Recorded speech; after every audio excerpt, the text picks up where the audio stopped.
Vote चोरी हो रही है और अब हमारे पास ओपन एंड शट प्रूफ है कि इलेक्शन कमीशन वोट चोरी में इन्वॉल्व है। मैं 100% प्रूफ के साथ बोल रहा हूँ। तो सुना आपने राहुल गांधी का ये नया पॉलिटिकल ड्रामा इसलिए क्योंकि इस बयान के बाद जो खुलासा हम करने जा रहे हैं वो अब राहुल गांधी और कांग्रेस की नींद उड़ाने वाली है। राहुल गांधी हवा में उड़ रही जिस ठोस सबूत की बात कर रहे हैं, जिस सबूत को आधार बनाकर इलेक्शन कमीशन और मोदी शाह पर लगातार हमला कर रहे हैं, ये तक कह रहे हैं कि हमारे पास एटम बम है, अगर एटम बम ब्लास्ट हुआ तो इलेक्शन कमीशन भारत में कहीं दूर दूर तक नजर नहीं आएगा। Atom bomb blast Rahul Gandhi और कांग्रेस ठीक वैसे ही हैं जैसे हवा में इनका सबूत। मुंगेरी लाल के हसीन सपने जैसा राहुल का भी ये सपना ही रह गया। एटम बॉम्ब है, फटेगा तो आप इलेक्शन कमीशन आपको देखेगा नहीं हिंदुस्तान में।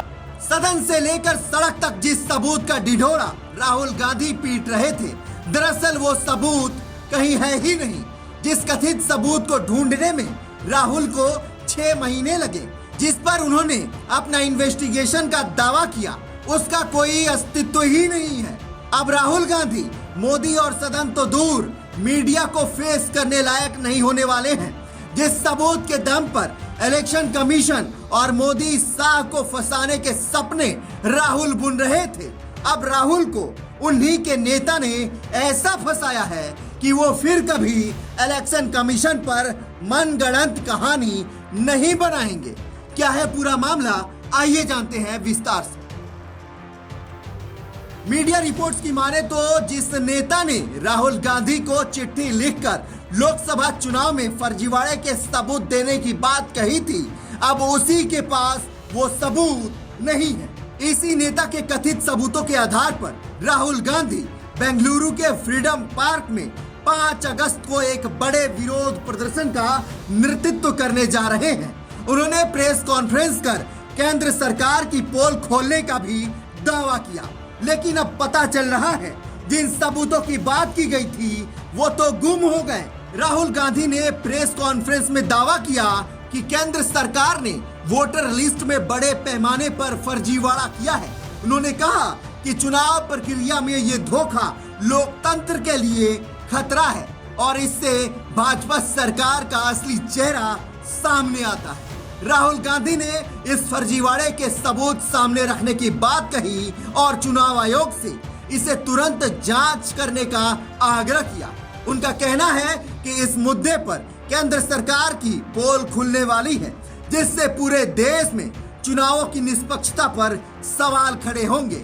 लेकिन जिसके भरोसे राहुल चले थे मोदी और शाह पर बड़ा खुलासा करने, अब वही राहुल अपने नेता के दावे में फंस गए हैं। दरअसल कांग्रेस नेता और पूर्व मंत्री एच नागेश ने एक दावा किया था कि उनके पास कर्नाटक में चुनावी धांधली के ठोस सबूत मौजूद हैं। लेकिन अब नागेश ने कर्नाटक के मुख्य निर्वाचन अधिकारी को पत्र लिखकर अप्रैल 2023 में जमा की गई शिकायत की प्रति मांगी, जिसमें उन्होंने महादेवपुरा विधानसभा क्षेत्र में मतदाता सूची में फर्जी एंट्री का आरोप लगाया था। मगर चौंकाने वाली बात तो यह है कि चुनाव आयोग ने साफ कर दिया कि उन्होंने कोई ऐसी जानकारी नहीं दी। उधर एच नागेश कह रहे हैं कि उन्होंने कागज तो चुनाव आयोग को दे दिया था, लेकिन चुनाव आयोग अब कह रहा है कि गायब हो गया। अब इन दोनों की बातों को समझे तो इससे साफ हो गया कि जिन फर्जी सबूतों की बात की जा रही थी, दरअसल वो तो है ही नहीं। अब चुनाव आयोग पर ठिकरा फोड़ा जा रहा है। नागेश ने 31 जुलाई 2025 को लिखे पत्र में दावा किया कि उन्होंने 2023 विधानसभा चुनावों से पहले फर्जी वोटर एंट्रीज की सूची पेश की थी, लेकिन अब उसकी कोई प्रति उनके पास नहीं है। इस मामले में कर्नाटक सीईओ कार्यालय ने 2 अगस्त को जवाब दिया। उनके पास अप्रैल 2023 का कोई ऐसा रिकॉर्ड नहीं है। संयुक्त मुख्य निर्वाचन अधिकारी ने कहा कि वैधानिक मतदाता सूची ऑनलाइन उपलब्ध है और चुनाव के दौरान नागेश सहित सभी प्रत्याशियों को दी गई थी। उन्होंने ये भी स्पष्ट किया कि नागेश ने जनप्रतिनिधित्व अधिनियम 1951 की धारा 80, 1950 की धारा 24 के तहत कोई अपील या याचिका दायर नहीं की। दावे की गंभीरता पर सवाल उठाता है। ये घटनाक्रम राहुल गांधी के लिए मुश्किल पैदा करने वाला है, जो 5 अगस्त को बेंगलुरु में चुनाव आयोग और भाजपा के खिलाफ प्रदर्शन करने वाले हैं। नागेश की हार 44,000 वोटों से भाजपा की एस मंजुला से हुई थी। अब गायब दस्तावेजों का बहाना राहुल के रणनीति को कमजोर करता है। कांग्रेस का आरोप है कि भाजपा ने मतदाता सूची में हेरफेर कर जीत हासिल की, लेकिन बिना सबूत के ये दावा हवा में लटक रहा है। सीईओ का जवाब साफ करता है कि कोई औपचारिक शिकायत दर्ज नहीं थी और ऑनलाइन उपलब्ध डेटा के जांच संभव थी, जिसे नागेश ने नहीं किया। राहुल गांधी की प्रेस कॉन्फ्रेंस में अब उनकी विश्वसनीयता दांव पर होगी। यदि राहुल गांधी सबूत पेश नहीं कर पाते तो ये प्रदर्शन सियासी नौटंकी बन सकता है। दूसरी ओर भाजपा इसे कांग्रेस की हताशा करार दे रही है। ये विवाद कर्नाटक की राजनीति में गहरा असर डाल सकता है, खासकर आगामी चुनाव को देखते हुए।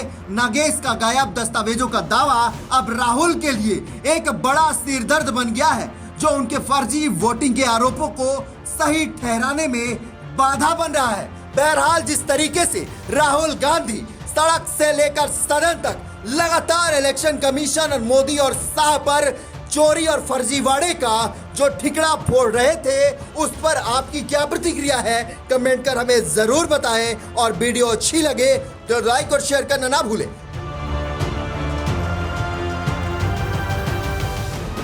वीके न्यूज, राष्ट्र के नाम।